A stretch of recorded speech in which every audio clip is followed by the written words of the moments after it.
We all know exercise strengthens the heart, but did you know that recovery is just as important? Without proper rest, your heart can't fully adapt to training, and long-term stress can actually weaken cardiovascular function. Today we're looking at the often overlooked role of sleep, stress reduction, and recovery in heart health, and how optimizing these factors can improve longevity, increase heart rate variability, HRV, and keep your heart young and strong for life. That's today on the Personal Edge Fitness Podcast. Welcome to the Personal Edge Fitness Podcast with Garrett Williamson. Health, wellness, exercise, nutrition, and a whole lot more. Got questions? Call us and leave a message at 251-278-EDGE or message us at Personal Edge Fitness on Facebook and Instagram, at Team PE on Twitter, or personaledgefitness.com. Welcome back to the Personal Edge Fitness Podcast, where we dispel the myths of health, fitness, and wellness. I'm your host, Garrett Williamson, president of Personal Edge Fitness. If you have any questions about today's episode, you can reach us at area code 251-278-3343. That's 251-278-EDGE.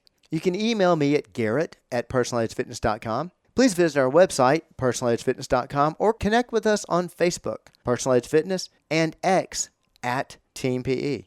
As always, if you enjoyed this, please like, follow, and share. Today, we're wrapping up our Heart Health series with an episode on a topic that doesn't get talked about enough: the role of recovery in heart function and longevity. We've covered how the heart regenerates, how different types of training affect it, and even how mindset plays a role. But here's something most people overlook. Think of your heart like a high-performance car. You wouldn't drive a Ferrari at full speed every day without ever giving it a tune-up, right? Well, recovery is the tune-up your heart needs to perform at its best. Let's dive into the science of recovery and why your heart needs it. Remember, your heart's a muscle.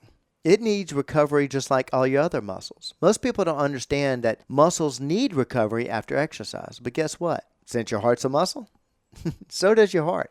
How this works now. When you exercise, your heart works harder, increasing its workload. During recovery, your heart rate lowers, allowing it to adapt and grow stronger. I've talked about this before, about how we know that the body repairs itself. During rest and recovery is when your body systems are allowed to actually do that recovery, do that rebuilding, do that repair. If you overtrain or never recover, your heart stays in a constant state of stress. A study published in the Journal of the American College of Cardiology found that athletes who did not incorporate adequate rest had higher markers of inflammation and heart strain. Your heart gets stronger, not just during training, but during rest. Now, let's talk about sleep a bit. If you think skipping sleep is harmless, think again. So what happens to the heart when you don't sleep? Number one is increased blood pressure. 2, higher levels of stress hormones like cortisol. We've talked about the damage that cortisol can do. And a decrease in heart rate variability, which is a key marker of longevity. A 2022 study in Circulation found that adults who slept less than 6 hours per night had a 20% higher risk of developing heart disease compared to those who got 7 to 9 hours of quality sleep. If training is like revving the engine, sleep is like an oil change. You can't expect a machine to run smoothly if you never give it the downtime it needs. The takeaway on this: if you want a strong heart, sleep isn't optional. It's a performance enhancer. Now, we talked about heart rate variability, but why is heart rate variability the ultimate longevity metric? Well, one of the best ways to measure heart health isn't just heart rate, it's heart rate variability. All right, what is that? I've mentioned HRV in a few different podcasts, and so let's dive into it. HRV measures the variation in time between each heartbeat. A higher HRV indicates that your heart is adaptable and resilient. A lower HRV can signal chronic stress, overtraining, or even heart disease. Now think about that adaptability.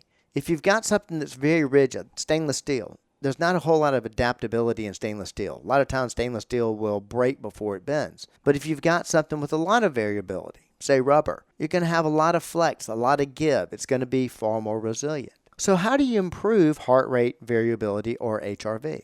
Number one, regular exercise without overtraining. Number 2, adequate sleep and recovery. Number 3, stress management techniques like deep breathing or meditation. And as I talked about earlier, meditation it can be something as simple as talking to yourself positively, saying a prayer. These are different forms of meditation. And of course, the chanting, the sitting lotus position, what have you, doing the typical what you think of in meditation, those are all great techniques also. But meditation comes in many different forms. Extremely important. If your heart is like a jazz band, HRV is the drummer. A skilled drummer can speed up or slow down depending on the rhythm of the song. A healthy heart should be able to adjust to stress and recovery effortlessly. Here's the takeaway. If you want a strong, adaptable heart, HRV is the number you should be paying attention to. And we talked about exercise and sleep, but here's another key piece of heart recovery, and that is stress management. Now, I did cover this in another podcast, but let's go back over and show you how chronic stress damages the heart. It keeps blood pressure elevated, it increases inflammation, and it lowers HRV, reducing that heart rate adaptability. A study in psychosomatic medicine found that individuals who practice breath work and meditation for 10 minutes daily experienced a 15% reduction in resting heart rate. They experienced lower blood pressure and higher heart rate variability, which, as I've said in this podcast and many other, higher HRV is associated with longevity. Here's some simple ways to reduce stress for heart health. Something called box breathing. Inhale for 4 seconds, hold for 4 seconds, exhale for 4 seconds, hold for 4 seconds. That's why it's a box. 4 seconds, 4 seconds, 4 seconds, 4 seconds.